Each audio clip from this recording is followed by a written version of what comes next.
Here we are on our collection of silver quarters from the United States, trying to get all 50. I got a handful that are not here yet. I think I'm a little over halfway there. But today is about a particular state. And you know, there's just something about this state right here, New York. When the United States Mint released the New York State Quarter in 2001, they weren't just stamping metal.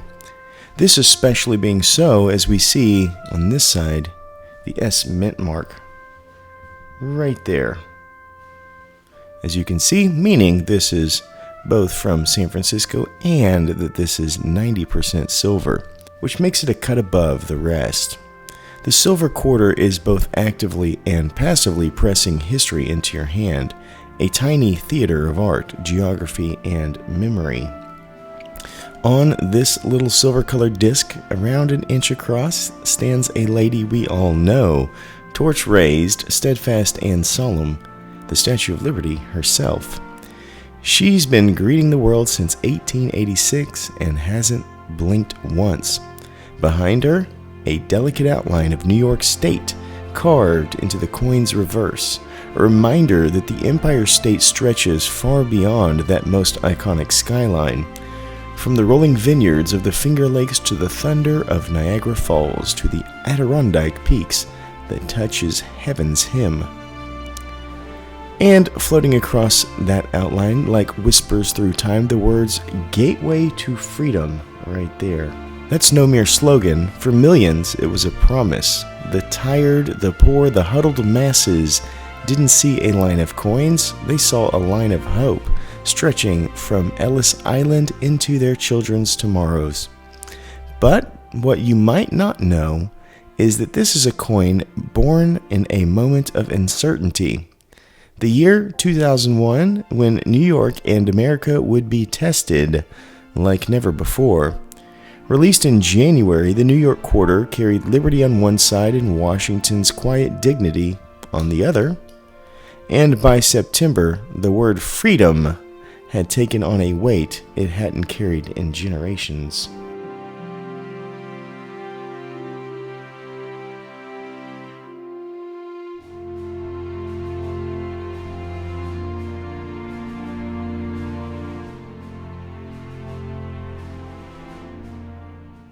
People began to look at this coin a little bit differently. They turned it between their fingers, tracing the outline of that state, remembering two towers and the sirens and the unity that followed. In that sense, this wasn't just a piece of currency, it was a keepsake of courage. Now, coins have always been mirrors of who we are. The Greeks had their gods, the Romans had their emperors, and we have our ideals: liberty, justice, e pluribus unum.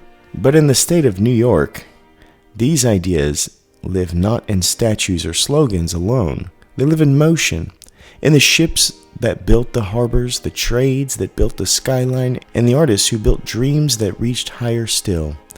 The New York State Quarter is a postcard to that spirit. Even its design carries balance and symmetry between man's creation and nature's magnificence, between industry and inspiration.